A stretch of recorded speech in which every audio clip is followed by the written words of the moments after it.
दारू एक ऐसी चीज है जो तक ये बोतल में बंद रहता है तब तक ये अच्छा लगता है, लेकिन जब ये बोतल से बाहर आता है तो कहीं ना कहीं तबाही का मंजर देखने को मिलता है। उसी मंजर में ये परिवार जो है खाक हो चुका। दारू एक ऐसी चीज है जब चढ़ती है तो कहीं ना कहीं तूफान लेके आती है, और उस तूफान में कितने लोग बर्बाद हो चुके हैं, कितने माओ के कोख उजड़ गए, कितने अनाथ हो गए। कहीं ना कहीं इसमें सबसे ज्यादा योगदान अगर रहता है तो इसी बोतल का रहता है। आपने यहां देखिए, ये नंदौर जनपद संत कबीर नगर में इस समय हम मौजूद हैं। यहाँ ये जो बोतल है और इसके अंदर जो चीज है, ये ऐसा चीज है जिसने यहाँ तबाही मचा दिया, यहाँ तबाही मचा दिया। और ये मासूम बच्चे हैं, ये मासूम बच्चे हैं जो अनाथ हो गए। दारू एक ऐसी चीज है जो तक ये बोतल में बंद रहता है तब तक ये अच्छा लगता है, लेकिन जब ये बोतल से बाहर आता है तो कहीं ना कहीं तबाही का मंजर देखने को मिलता है। उसी मंजर में ये परिवार जो है खाक हो चुका। दारू एक ऐसी चीज है जब चढ़ती है तो कहीं ना कहीं तूफान लेके आती है, और उस तूफान में कितने लोग बर्बाद हो चुके हैं, कितने माओ के कोख उजड़ गए, कितने अनाथ हो गए। कहीं ना कहीं इसमें सबसे ज्यादा योगदान अगर रहता है तो इसी बोतल का रहता है। आपने गाना जरूर सुना होगा कि होती नशा शराब में तो नाचती है बोतल, लेकिन जब ये बाहर आती है इसमें का वो पानी तो कहीं ना कहीं तबाही का मंजर पैदा करता है, और ऐसा सैलाब आता है जहां सब कुछ बहा ले जाता है। ये मासूम बच्चे जो आज अनाथ हो गए हैं, इनकी मासूमियत को एक बार देखा जाए तो कहीं ना कहीं इनका क्या दोस्त था, इनका कोई दोस्त नहीं था, लेकिन आज इनके ऊपर से वो साया खत्म हो चुका है, वो साया खत्म हो चुका था।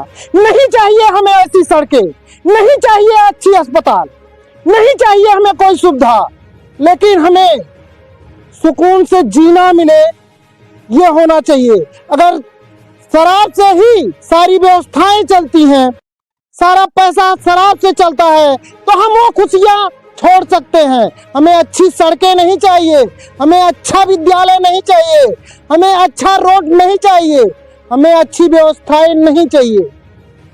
हम वैसे ही अपना काम चला लेंगे, टूटी फूटी सड़कों पे जी लेंगे। हमें नहीं चाहिए आलीशान महल, क्योंकि शराब एक ऐसी चीज है जिससे जो है जब ये उतरती है तो कहीं ना कहीं भूचाल पैदा कर देती है। रास्ते में लोग चलते हैं, जब उनके शरीर में ये जाता है तो कहीं ना कहीं आए दिन एक्सीडेंट होता है, आए दिन क्राइम होता है। शराब एक ऐसी चीज है। हम बात करते हैं नंदौर में। नंदौर में ये ऐसा परिवार है जिसके पास मात्र 2 मंडी जमीन है। 2 मंडी जमीन में 4 लड़के थे, ये चौथा लड़का, तीसरा लड़के के जो है ये बच्चे हैं। ना तो इनके पास घर है ना मकान है। आज ये रास्ते पे और इनके आगे पीछे कोई नहीं है, क्योंकि परिवार में वो अलगे हो चुके थे। पहले औरत मर गई, क्योंकि वो दारू पी करके जब आते थे तो कहीं ना कहीं औरत उनको रोकती थी, उसको मारना चालू कर दिए थे। बर्दाश्त से बाहर हो गया तो होली के दिन वो पहले फंसरी इसी कमरे में लगा दी, और उसके लगाने के 1 घंटा बाद उसके पति ने भी उसी चीज से भी वो भी फंसरी लगा ली, लेकिन छोड़ गए ये 2 मासूम बच्चे। इन मासूम बच्चों के लिए कहीं ना कहीं हम सरकार से गुजारिश करना चाहेंगे कि इनकी व्यवस्था, इनकी पढ़ाई लिखाई, इनकी सारी चीजें का ध्यान दें। हम अपने प्रतिनिधियों से कहना चाहेंगे, कहीं ना कहीं इन मासूम बच्चों की मासूमियत को देखा जाए। इनका कोई दोष नहीं था, न ये शराब के आदी हैं, लेकिन शराब एक ऐसा मंजर जो इनकी सारी साया उठा के ले गया। इनके ऊपर न माँ का साया रह गया है, न बाप का साया रह गया, कारण मात्र शराब।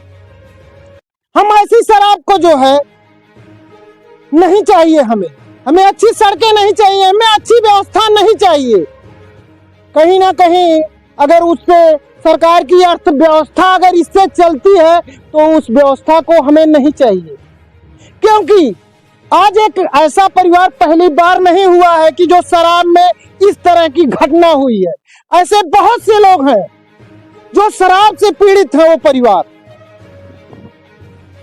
और एक ऐसा जो दुश्मन बन के समाज में उभर रहा है, जंगल राज बना दे रहा है शराब, कहीं ना कहीं इंसानों को जानवर बना दे रहा है शराब, लेकिन उसका खामियाजा ऐसे ही मासूम भुगतेंगे, क्योंकि इनके पीछे कोई देखने वाला नहीं होगा, न इनके पीछे कोई आज कुछ पल के लिए लोग सहानुभूति पैदा कर देंगे, लेकिन आगे चल करके इनका क्या होगा ये स्वयं निर्भर करेगा।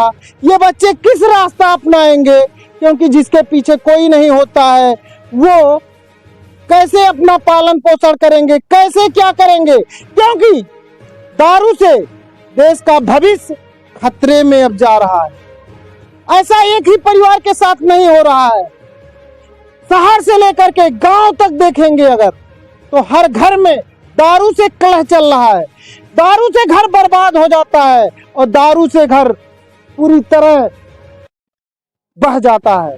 ये मंजर आपको दिखाना चाहेंगे। ये यही मकान है और यही एक कमरा है जिस कमरे में ऐसी घटना हुई है। ये देखिए पूरी तरह से यही कमरा है, एक कमरे की वो है।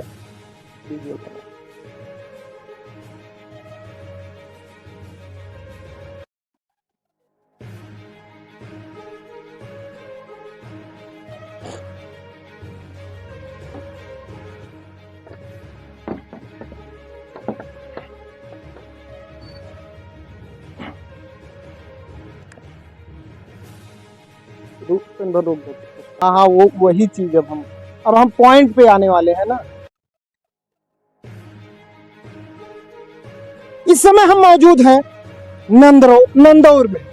ये जो है हरिजन बिरादरी का ये टोला है और इन बच्चों के ऊपर माता पिता का अब साया नहीं रह चुका, क्योंकि दारू का जो मंजर था उसने अपना बहा के ले गया। लेकिन हम सरकार से अनुरोध करना चाहेंगे, इन बच्चों के भविष्य के लिए, अच्छी शिक्षा के लिए कहीं ना कहीं सरकार इस पे ध्यान दे और इन बच्चों का भविष्य उज्जवल हो।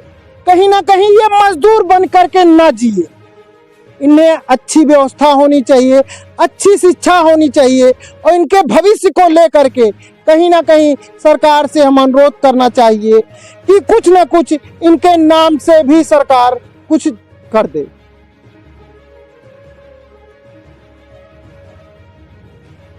हमसे जुड़ रही हैं इन बच्चों की दादी है, जो उम्र लगभग 50 से ऊपर ही होगा एवं में। अच्छा, ये कैसे क्या हुआ?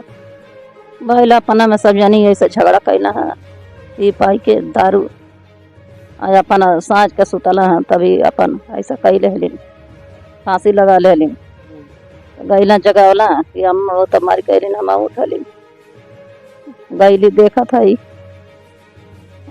बस लगना खदरावे सबके, लगना मारे, हमने भाग के लुका गैली अपन होगा करवा कैले है ना।